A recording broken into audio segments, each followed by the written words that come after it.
Facebook. How are you? We're live from the living room.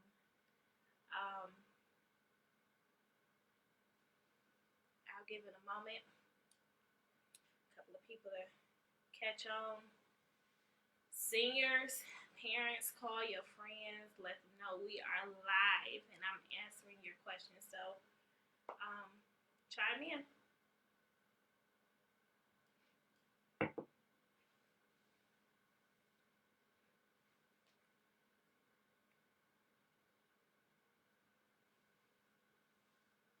I hope everybody is doing okay. I hope everybody's taking the necessary precautions. The CDC and everyone is saying wash your hands, stay, I think it's 6 feet away. Sometimes can't do that in our house, but I hope you all are being safe and cautious and, adhering to the rules and everything, so that we can get back to life as usual, whatever that new life looks like. But I see you all coming on. Hello, welcome. I'm so glad that you guys are here. I'm going to get comfortable on my couch because this is where I've been, like many of you all. So, we just going to hang out, chill, have our little counseling session on the couch.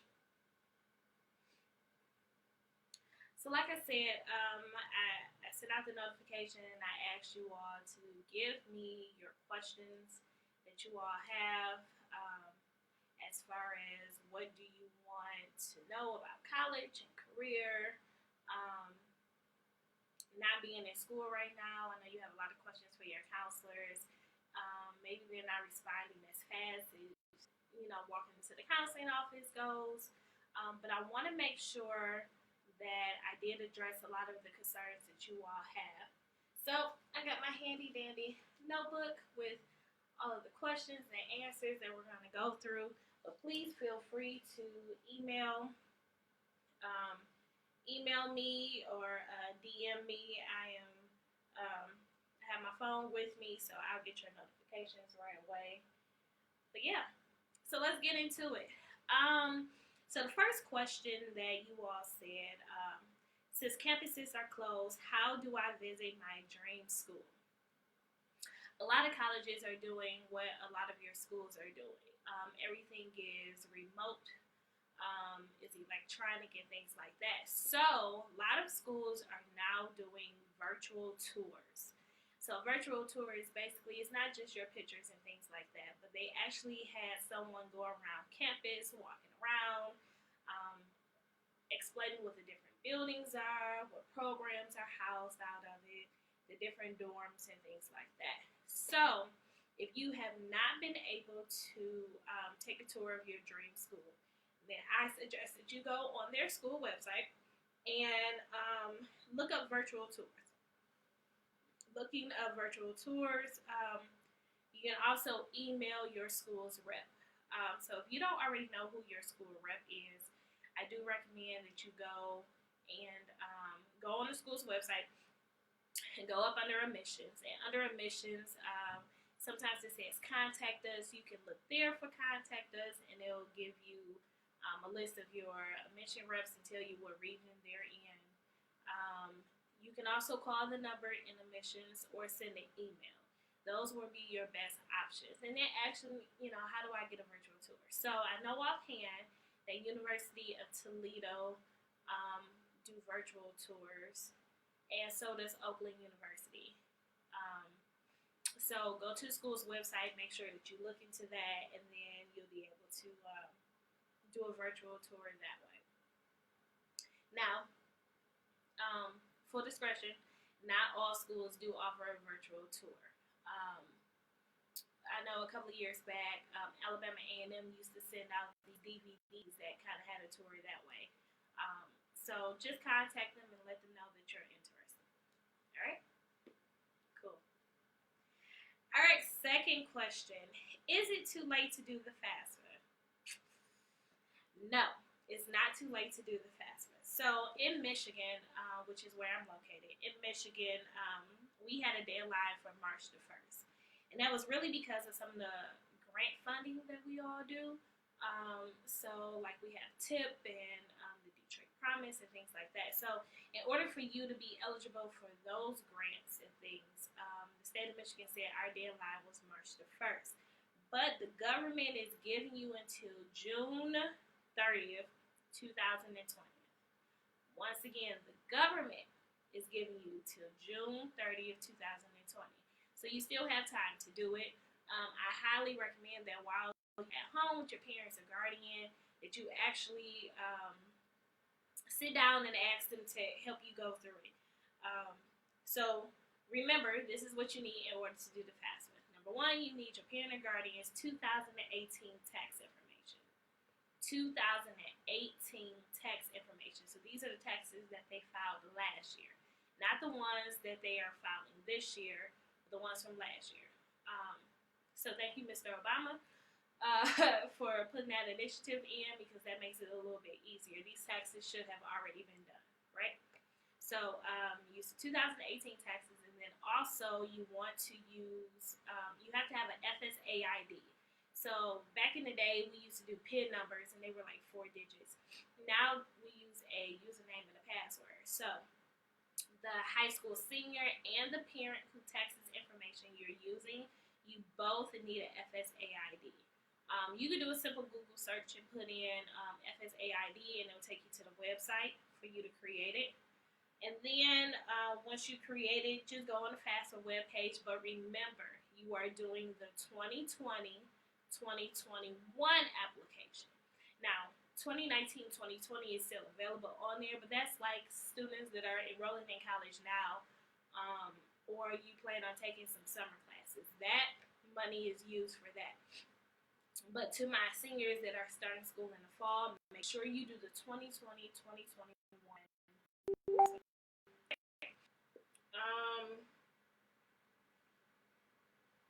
Let's see.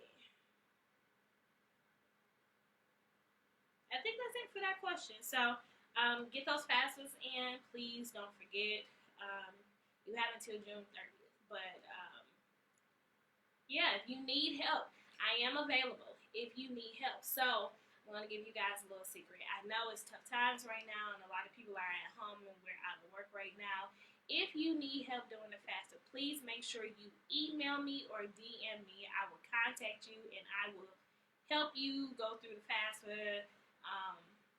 I'll work with your parents, whatever the case may be. So you can contact me at rhoad2college@gmail.com. That is RHOAD, the number 2, college@gmail.com.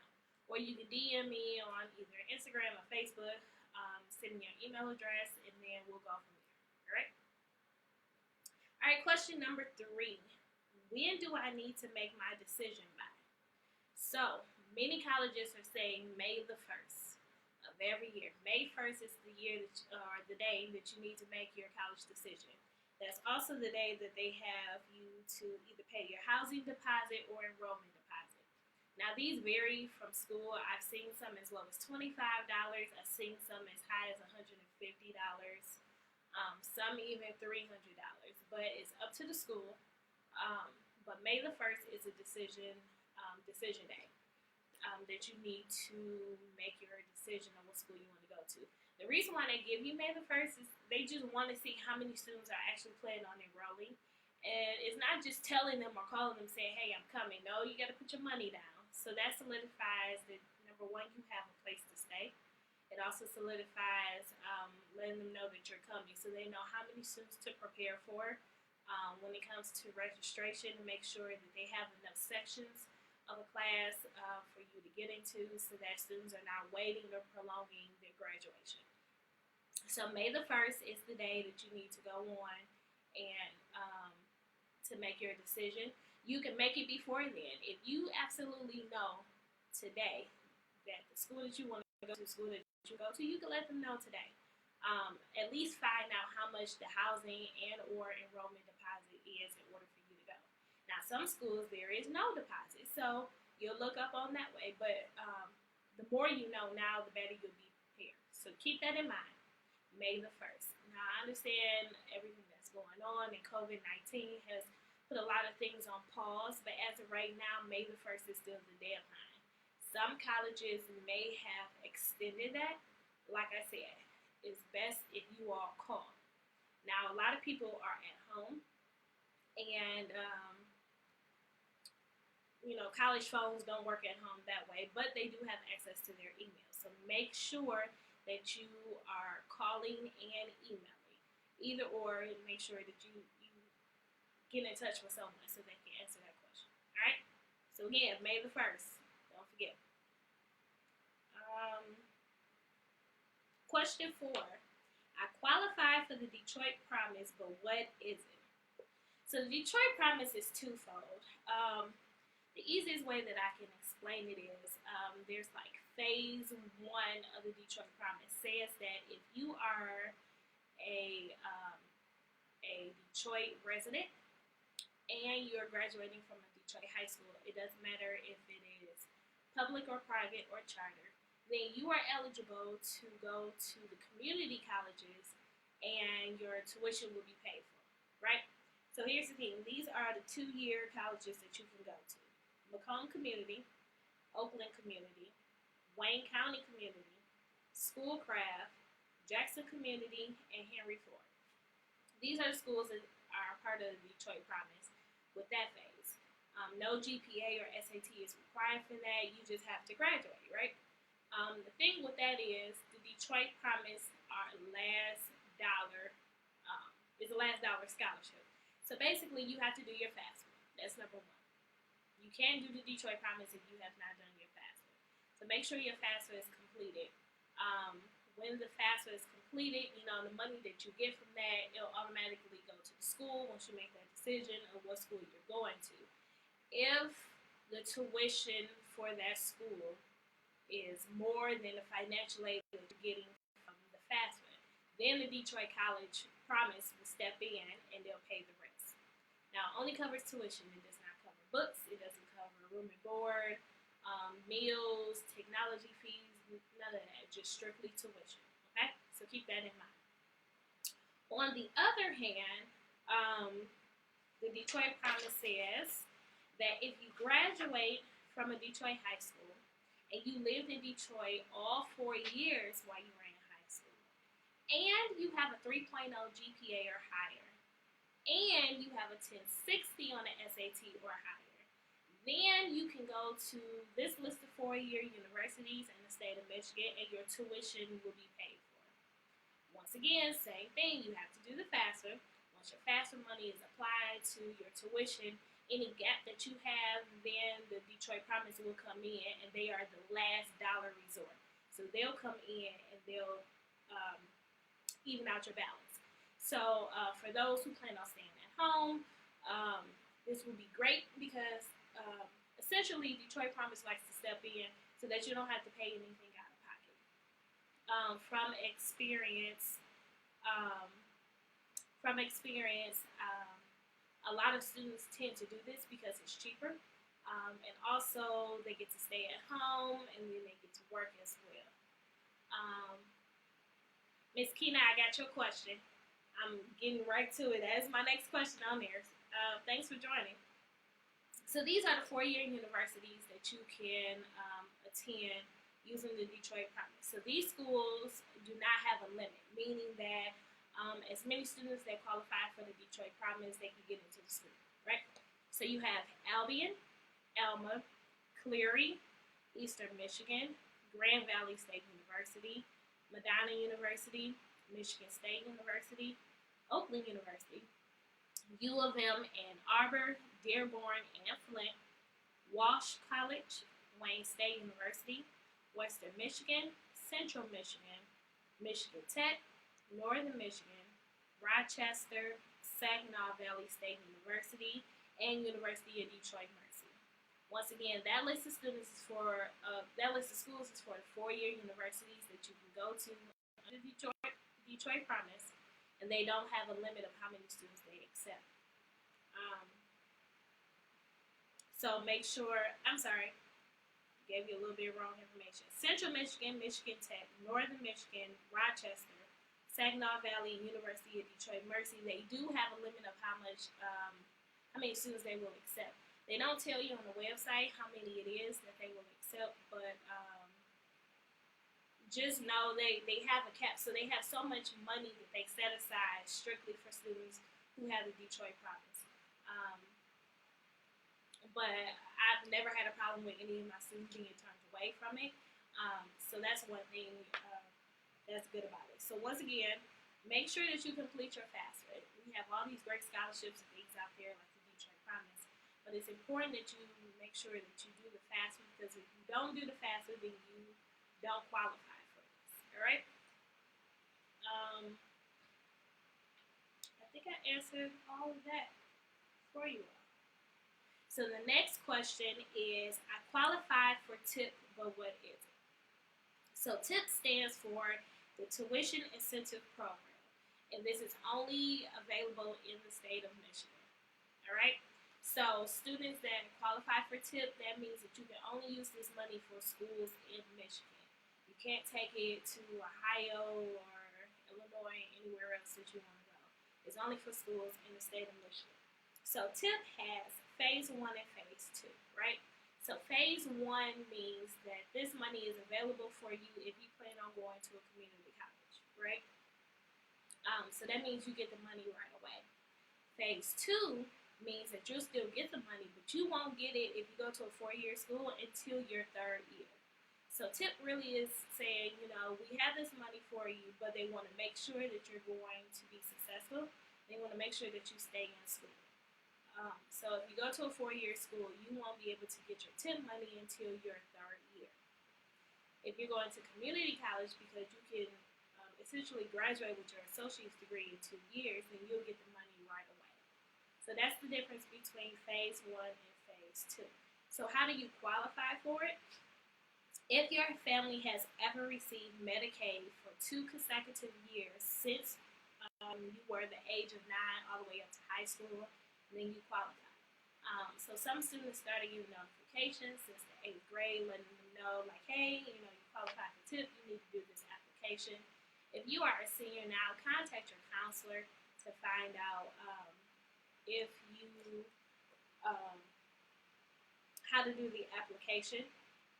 But then you can also put in Michigan Tuition Incentive Program into the Google search bar, and there's also a number that you can call to find out if you are eligible for TIP and how to do the application. All right? Now, one thing that I did learn about this, that awards are based on the first college choice on your FAFSA. So let's break this down. You got to do the FAFSA, we know that. But one of the questions on there, it asks you to list at least 10 schools on there that you want them to get your financial aid information. The very first school should be your top choice school that you want to go to. By them seeing that they're your number 1 choice, you'll get the most money. Let's say it that way. Because in their mind, they're saying, okay, we're your first choice. So let's find out all financial aid that you're available for. And then typically you tend to get your acceptance letter or your financial aid letter a little bit faster when you're number 1 on their list. But those who put a college down, number 1 on their list, you get the money first. And then everybody else that puts them in 2nd, 3rd, 4th, 5th, 6th, they get what's left over. So keep that in mind when you go in. So if you already did your FAFSA, no worries. You can always go in and you can change it. Go in and modify your FAFSA. Look at your college list, and then you can drag them up and put them in order. So right now they go 1 through 10. You can always go in and put in, say it's Central Michigan. But right now they're number 5 on your list. You can just drag it up to number 1 so that they know. All right, and then submit it again. So just keep that in mind. All right. All right. Question number 6. My SAT scores were low. Is it too late for me to take the test? So, according to the College Board, we know they canceled the March test, right? They they canceled the March test, and then the May 2nd test was also canceled. But the June 6th test is not. So what you can do is, if you register for the March test, do not cancel it. What you can do is call them and have them move your registration date from March to the June. Or even if you register for May, you can move it to June. So this is the number that you need to call. It is 1-866-630-9305.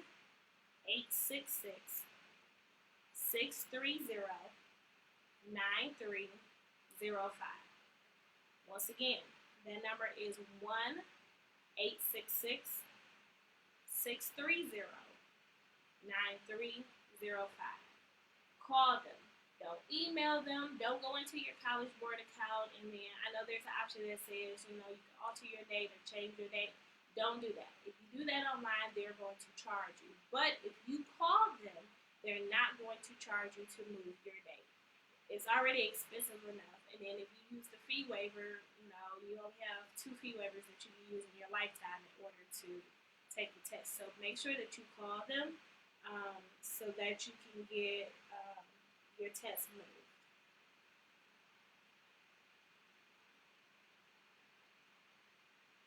Alright, so I'm going to take a pause for my questions because this was a really good one and it kind of goes into it. So I'm going to combine it. So one of the questions that you guys submitted was, are loans the only way I can pay for school? And then another question that just came in is, if you are accepted to a college, you receive your letter, and they don't give you any money, should you apply for other scholarships? So that's twofold. So number one, are loans the only way I can pay for school? No. Loans should be your last option to pay for school. Now, understand that when you do the FAFSA does give you a grant and a loan. Now, when you go and accept your financial aid packages with the school of your choice, you have the option not to use your loans, but to use your grant, because it asks you, they break everything down. If the school gives you a scholarship, they say, do you want to accept it? You say yes or no. If they get your financial aid information, it shows grants on there. Do you want to accept it? Yes or no. When it has the loans on there, it breaks it down as subsidized and unsubsidized. Do you want to accept it? Yes or no. You can say no, that you don't want to accept the loans. Now, if you still have a gap in your how much you have to pay versus how much you accept it, then you may want to consider doing the loans. But I do suggest and highly recommend that you apply for scholarships. There are so many scholarships out here. The issue is our students are not applying because a lot of them require essays. And you all say you don't want to do the essays. But then this money sits here, and then you don't have money for college. So just do the essays. That's the easiest thing that I can say. If you do get accepted to a school and they don't give you any scholarship money, then yes, apply for scholarships. So there are so many websites that you can go to. One app that I really recommend to my students is called Scholly, Schollly. Scholly is no more than $3 to get the full version of it. I use that on my phone, especially when I do my scholarship list and I send that out to my clients and to my students. It's very important that you all start looking and making your own list for scholarships. So FastWeb, scholarships.com, Scholly,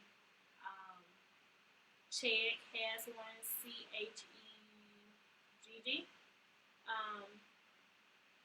Unigo, UNIGO. Unigo is very great. You can update the list to say, show me the scholarships that are due now, and they'll do it that way. So start looking for scholarships. To anybody that's not a senior right now, I definitely suggest that you start making your own scholarship list.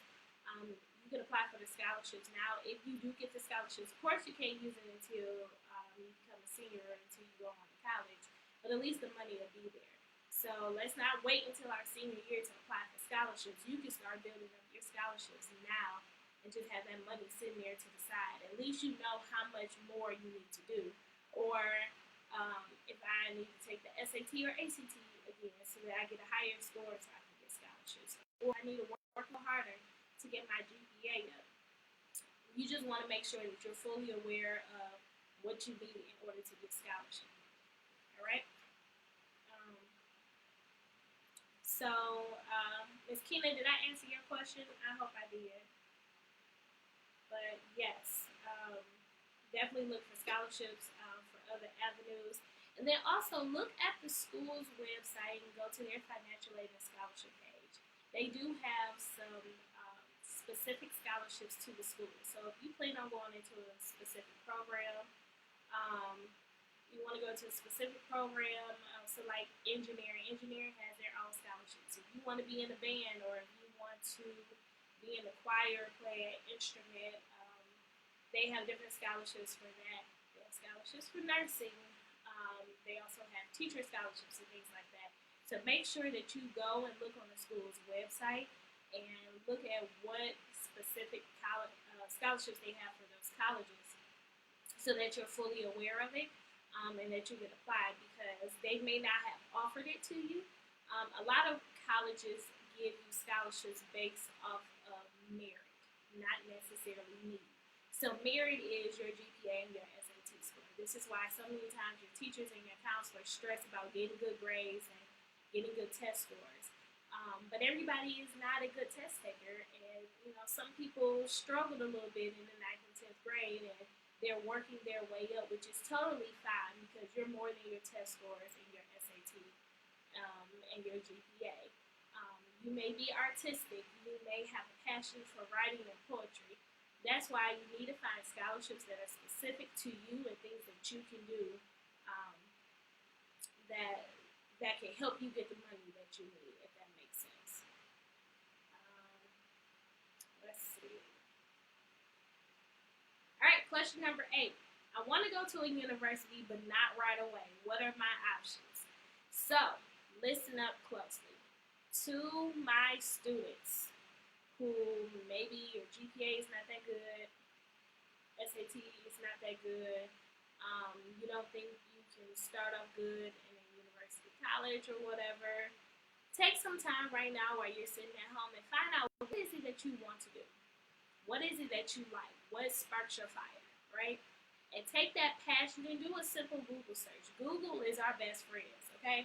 When I was in high school, we had Ask Jeeves. Google wasn't even popping like that. But Google is your source for everything. So go on Google and find out, you can do a simple search. So if you don't want to go to a 4-year school right now, maybe think about going to a 2-year school. And the reason why I say going to a 2-year school, you can still stay at home. You can still get a job. If you want to stay on campus, there are some schools that allow that. So like Henry Ford has apartment buildings that they share with students at University of Michigan Dearborn. You also have Jackson Community College that has dorms. There are other schools who have partnerships with some of the leasing offices around that school, and they have apartments. You can still have the full college experience if you decide to do a 2-year school. But the benefit of that is you can use the Detroit Promise, number one. Tuition is way cheaper. And secondly, if you decide after your 2 years and you get your associates, maybe you want to transfer to a 4-year school, you can. And many 4-year universities have a scholarship for students who transfer. I know for a fact Wayne State has one, and they have different criteria. So maybe you have to have a 3.0 GPA while in college. Some say you have to have a 2.5 while you're in college in order to get the transfer scholarship.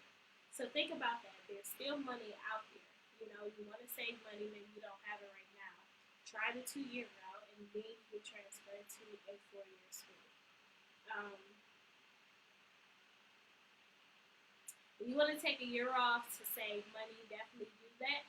But still stay in contact with colleges. So I am going back to school after being out of my program for 2 years. But I kept in contact with my school, and I had an advisor who kind of helped me, stay in contact. So sometimes she would contact me once a week or once a month just to check in. Many of these colleges have advisors and counselors that are dedicated to doing this, making sure that you stay on track, keep you abreast of different changes that are going on. If tuition goes up or goes down, they'll be kind of like your point of contact. But make sure that you're keeping in touch with school. You don't want them to forget you. You want them to keep you in mind. And if this is something that you're really serious about, it's a great motivator for you. So yeah, do a Google search and find out what it is that you want to do. All right, which goes into my next question. I don't think school is for me. What should I do? So like I said, do a Google search. So I did one earlier. So I looked up. A lot of students say I want to help people, but I don't know exactly what I want to do, or I don't want to go to college for this. Do a simple Google search and put in jobs where I can help people, but I don't need a college degree.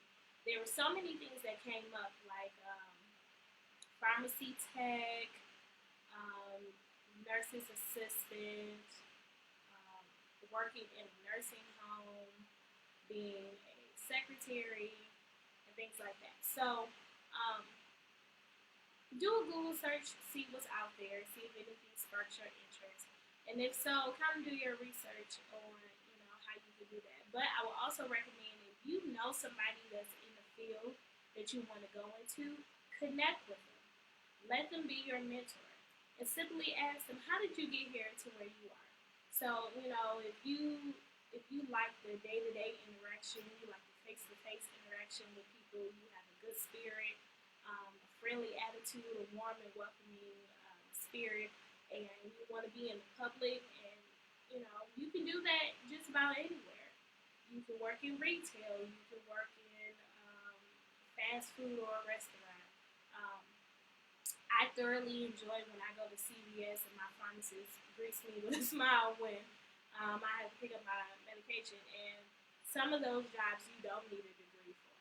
But I want you to do your research and make sure that you're looking to see exactly how to get there. And talk to somebody that's already there in that position, because they can tell you, I should have did this, but I did this instead. Um, or I took this route and it worked really well for me, and maybe they can put you in contact with people. Maybe their job is hiring. You never know until you open up your mouth and you say something. So let that be a lesson. Find somebody that has a career that you want to go into, and just simply have a conversation with them and ask them, how do I get to where I need to go? All right. And my last question: what is the biggest thing a senior should know before graduating? So I got 3 tips. 3 tips, and I'm going to be done. There are no more questions from me. 3 tips. Number 1, understand your financial aid package. 2, know how to find resources on campus before you get there. And 3, manage your time wisely. So 1, understand your financial aid package. A lot of times when you get these financial aid packages, you just see the money, but you're not really reading it. And that's one of the things that a lot of my students have always struggled with, and I had to break it down to them, which is totally fine. But sometimes these acceptance letters could be really confusing. So number 1, a lot of schools put on there, how much does it cost to go there? So tuition and room and board.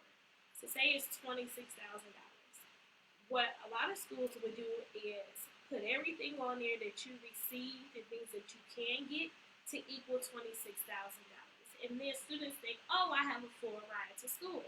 Well, let's read and see what it has, right? Of course, they put on there your FAFSA information, but it doesn't say FAFSA. It says your grant, and it says unsubsidized loan and subsidized loan. That comes from your financial aid. Sometimes you'll get the SEOG grant. That comes from your financial aid too. So understand that that's what you got from doing your FAFSA. Now, if you got any scholarships or grants from the university, whatever the name of it is, they'll be on there as well. It'll tell you what it is. Then it say, work study, and it might be $3,000. Well, understand, if you accept that work study, in order for you to get it, you have to find a job on campus. Not working at Walmart or Meijer or Kroger or anything that's around the campus. Find a job that's on campus. So that's working in the bookstore, that's working in the library. It may be being a dorm monitor or a resident assistant. It may be working in the food services on campus, the cleaning crew on campus. Find a job on campus in order to get that money, right? And then sometimes they'll also put on their Parent Plus loan. Now this is for my parents. Understand this: if it says Parent Plus loan, what you needed to get, um, or whatever money that you wanted to get, or that you have a balance for, it'll put on their Parent Plus loan and it'll tell you how much it is, so that it equals to $26,000, or equal whatever the cost to attend college is. That money, they're basically saying they want your parent to take out a loan. That money, they're saying, parents, hey, your kid only got so much money, but in order to, not come out of pocket, we need you to take out this loan. If you see Parent Plus loan on there, then no, you do not have a full ride, and everything is not covered by your financial aid and or scholarships that you get from the school. So please make sure that you read that specifically.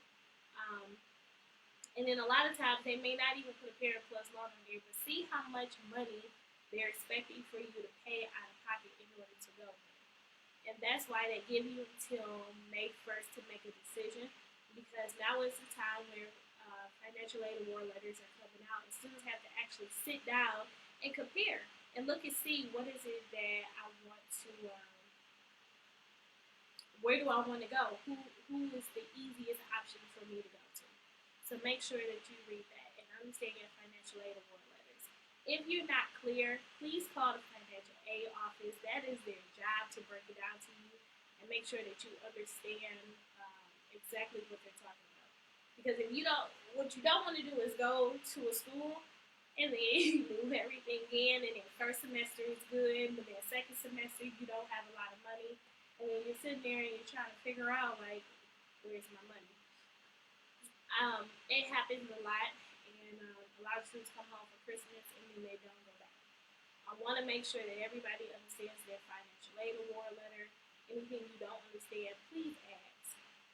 I want all students to be successful. I want you to go back after Christmas break and then go back for your second, third, fourth, sometimes your fifth year. Get that degree. All right? The second thing I want you to understand is how to find resources on campus. There are so many resources for our students, but I don't think a lot of them know exactly what these resources are and where they can find them. So find out where the mental health clinic is, where you can go and get free counseling. Also find out if they have anything like student support services or TRIO. I am a proud product of that. I struggled in college, and it wasn't until I got into that program where they helped me find tutors for my classes, and most of my tutors were the teacher assistants from the semester before. So they already knew the material and helped me to work through it. You also want to find where the financial aid office is. It could be to go to either pick up your refund check or to pay your bill.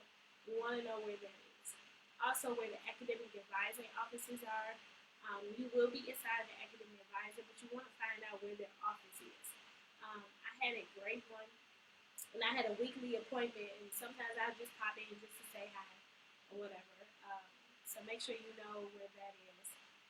Also, your student union, that's where most of the stuff is popped at on campus. Where your dining halls are. If you need help finding a job, you want to go to the Career Center. So there are so many, and they may be called different things at different colleges, but there are so many resources on campus that students you're basically paying for it. So make sure that you go and you get that information. And then lastly, manage your time wisely. College is nothing like high school. High school, school starts about 8 a.m. You get out of school about 3:20. Make sure, your teachers, the bell rings and you go from one class to the next class. You have a time to eat, and then when you leave, when you go home, you do your home stuff. College is not like that. You make your schedule. So you may say, I don't want any classes before 12 p.m. That's totally fine, but what are you doing before 12 p.m.? Are you really sleeping all that time, or are you studying? We all have our favorite shows that come on. We all will have friends and people that we hang out with. Maybe you join a club, maybe you join the choir or the dance group on campus. Maybe you join a fraternity or a sorority. Um, Make sure that you use your time wisely. We want you to have fun in college. We want you to be successful. We want you to make friends because college is so much about the experience. You're there to get good grades and to pass your classes so you can get the degree. But half of the stuff that I learned in college, I can't tell you verbatim. It just comes to me. But I can tell you about the friendships that I had, about the clubs and organizations that I had, and the connections that I made with people. Um, but then also that I struggled in the beginning because it was so much freedom and there was so many clubs and organizations to go to. Um, and I kind of lost track of time. I wasn't studying, and sometimes I was eating too much or not eating at all and letting stress get to me. But make sure that you learn how to manage your time. One of the tools that I give my students that worked for me, I made a list, and my list started from 8 a.m. and it went all the way to midnight. And I kind of wrote in, like, when am I going to wake up? When am I going to eat? When am I going to study? When am I going to watch my shows? Put in the class times that I have in there. And then, when am I going to hang out with my friends? If I had a club or organization meeting that I needed to go to, I put it in. And I really lived by that schedule, and it helped me to have structure. It helped me to keep on top of my stuff, and then, change it every week if you have to.